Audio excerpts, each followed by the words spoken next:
catering to inland waterways will also be set up at Varanasi and Patna.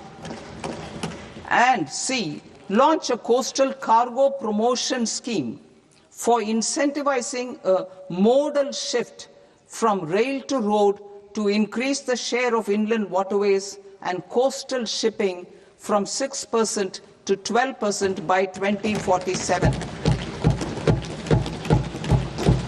To enhance last mile and remote connectivity and promote tourism, I propose to give incentives to indigenize manufacturing of seaplanes.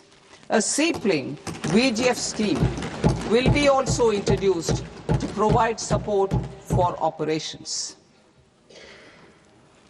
Carbon capture, utilization and storage. Aligning with the roadmap launched in December 2025, the carbon capture, utilization and storage technologies at scale will achieve higher readiness and in end-use application across 5 industrial sectors, including power, steel, cement, refineries, and chemicals. An outlay of 20,000 crore is proposed over the next 5 years for this purpose. City economic regions. Cities are India's engines of growth, innovation, and opportunities. We shall now focus on Tier 2, Tier 3 cities, and even temple towns, which need modern infrastructure and basic amenities. This budget aims to further amplify the potential of cities to deliver the economic power of agglomerations by mapping city economic regions based on their specific growth drivers. An allocation of 5,000 crore per CER over 5 years is proposed for implementing their plans through a challenge mode with a reform-cum-result-based financing mechanism.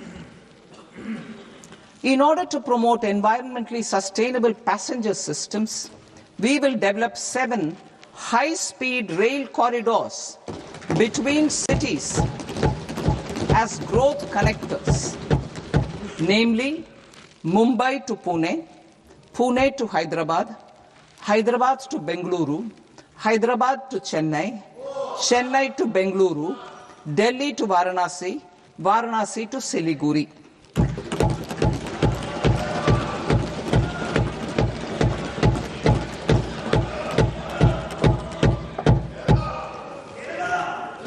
Financial sector.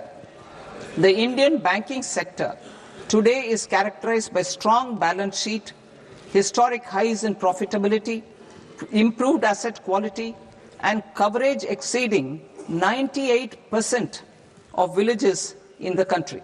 At this juncture, we are well placed to futuristically evaluate the measures needed to continue on the path of reform-led growth of this sector. I propose setting up a high-level committee on banking for Vikasit Bharat. High-level committee on banking for Vikasit Bharat to comprehensively review the sector and align it with India's next phase of growth, while safeguarding financial stability, inclusion, and consumer protection. The vision for NBFCs for Vikasit Bharat has been outlined with clear targets for credit disbursement and technology adoption in order to achieve scale and improve efficiency in the public sector NBFCs. As a first step, it is proposed to restructure the Power Finance Corporation and Rural Electrification Corporation. I propose a comprehensive review of the foreign exchange management non-debt instruments rules to create a more contemporary, user-friendly framework for foreign investments consistent with India's evolving economic priorities. Corporate bond market. I propose to introduce a market-making framework with suitable access to funds and derivatives on corporate bond indices. I also propose to introduce total return swaps on corporate bonds. Municipal bonds. To encourage the issuance of municipal bonds of higher value by larger cities, I propose an incentive of 100 crore rupees for a single bond issuance. 100 crore rupees for a single bond issuance of more than 1,000 crore. The current scheme under Amrit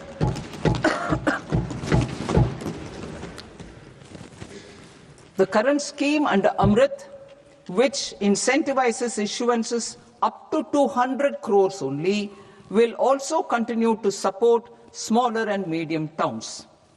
That will also continue to support the smaller and medium towns. Ease of doing business. Individual persons resident outside India, PROI, will be permitted to invest in equity instruments of listed Indian companies through the Portfolio Investment Scheme. It is also proposed to increase the investment limit for an individual PROI under the scheme from 5% to 10%, with an overall investment limit for all individual PROIs to 24% from the current 10%. Emerging technologies including AI. 21st century is technology driven. Adoption of technology is for the benefit of all people. Farmers in the field, women in STEM, youth keen to upskill, and Divyangjan to access newer opportunities. The government has taken several steps to support new technologies through AI Mission, National Quantum Mission, Anusandhan National Research Fund, and Research and Development and Innovation Fund. Our second kartavya is to fulfill aspirations and build capacities. Close to 25 crore individuals have come out of multi-dimensional poverty through a decade of our government's sustained and reform-oriented efforts.